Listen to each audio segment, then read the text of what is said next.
Club de la Presse. On se retrouve demain avec très grand plaisir. Merci beaucoup. Comme maintenant, chaque jour, à peu près vers 18h15, 18h20, on retrouve Henri Sagnier dans les conditions du direct pour les dernières secondes, juste avant l'arrivée.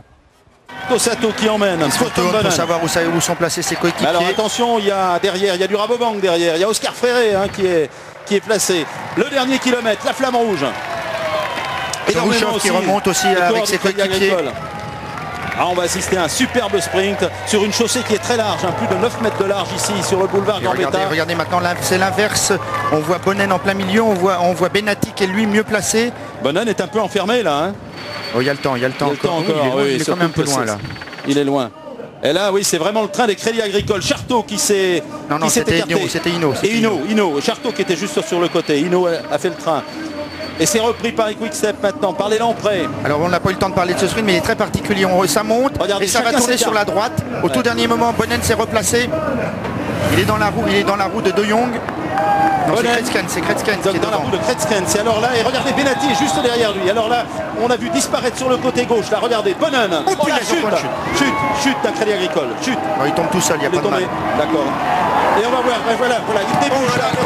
C'est McEwen qui est sorti comme un boulet de canon. McEwen est parti sur le droit. Il va gagner. C'est fini, il a gagné. C'est McEwen qui va l'emporter facilement. Il a surgi au bon moment. Nouvelle victoire, deuxième victoire d'étape. Et deuxième Calvez et Fréré. Isaac Galvez.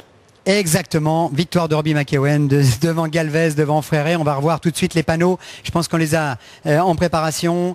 D'abord l'arrivée de l'étape, la 4e étape, donc les 207 km. On va y revenir tout à l'heure, hein, dans quelques minutes avec Jean-René Godard. Vous allez tout suivre. C'est Robbie McEwen le vainqueur du jour pour cette 4e étape et donc 10e victoire pour l'Australien Robbie McEwen. 9 victoires sur le Giro en cumulé, dont 3 cette année. Et 10e victoire pour Robbie McEwen. Et au classement général donc, c'est Tom Bonnen qui garde son maillot jaune, qui a traversé une partie de la Belgique aujourd'hui avec la belle tunique devant Michael Rogers. Alors vous voyez, c'est très serré encore, hein, bien sûr. Tout va exploser au moment du contre-la-montre par équipe, ou peut-être demain, on ne sait jamais. Course déverrouillée peut-être, disait Laurent Jalabert. Tout va être possible. On y revient dans quelques secondes. On s'intéresse, je sais que ça vous intéresse beaucoup, passionné de vélo ou pas, à cette histoire de testeur cardiaque. Avec Yona Loka, vous nous amenez le résultat aujourd'hui de Philippe Gilbert, c'est ça, de la Française des Jeux, qui est belge. Il a 24 ans aujourd'hui, c'est son anniversaire. Et vous avez analysé, Yona, toutes les pulsations qu'il a encaissées aujourd'hui au cours de ces 207 km. Oui, donc alors, analysé avec Gérard Guillaume, donc, qui est le médecin de la Française des Jeux. Le docteur Guillaume qui va analyser, parce que bon, c'est lui qui sert. Pendant toute l'année, c'est lui qui suit les corps de l'équipe. Ok, alors Gérard, déjà, il y avait 2 difficultés aujourd'hui, dont une très près déjà du départ, hein, qui était à 10 km du départ. Il y avait une côte importante.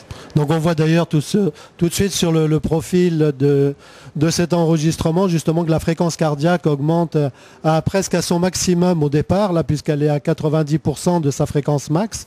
Mais après, ce qui est relativement frappant, en sachant que Philippe quand même est tombé hier et a payé assez lourdement sa chute, avec une belle plaie du genou, a su gérer cette étape d'une façon relativement stable, où on voit finalement donc ce hachet rouge là que vous avez montre la variation de la fréquence cardiaque tout au long de l'étape et qui montre une grande stabilité et une bonne gestion, puisqu'il est en gros à 75% de sa fréquence cardiaque maximale. Alors, évidemment, pour la deuxième difficulté de la journée, ça remonte encore un peu. Après, il y a aussi les sprints intermédiaires où l'ensemble du peloton accélère, et lui-même d'ailleurs est obligé d'accélérer pour suivre la cadence avec des pics. Hein. Avec des pics, mais l'ensemble est quand même très très très stable.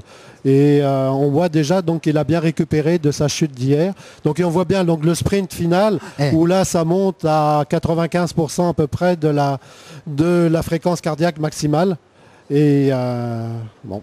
Donc en fréquence cardiaque maximale, il a à 190, 196 et là il est monté à 185, 180, oui. Pour un garçon de 24 ans. 24 ans, oui.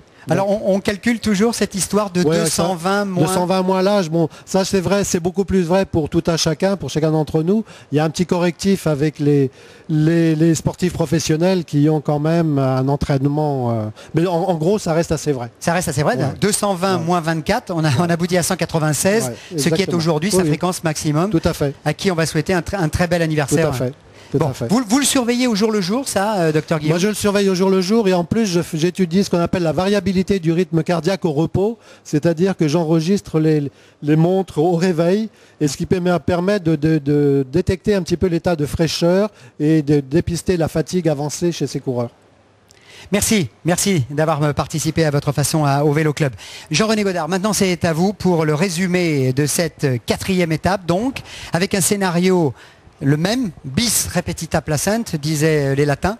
On a des échappées, on a des baroudeurs et ça se termine par un sprint. Exactement, Gérard. Et le départ ce matin était un lieu véritablement attaché à l'histoire du cyclisme, puisque nous étions à Huy, et c'est tous les ans au sommet du mur de Huy que se termine l'une des belles classiques de printemps. Il s'agit bien sûr de la Flèche Wallonne. Voilà, nous sommes au départ avec Tom Boonen, le 2e roi des Belges. Il porte le maillot jaune du Tour de France depuis hier soir. Jérôme Pinault porte lui le maillot blanc à pois rouge de meilleur grimpeur. Ce maillot, il l'a conquis hier. Et le défilé traditionnel dans la ville de Huy. Nous sommes à 35 km de Liège environ. Et regardez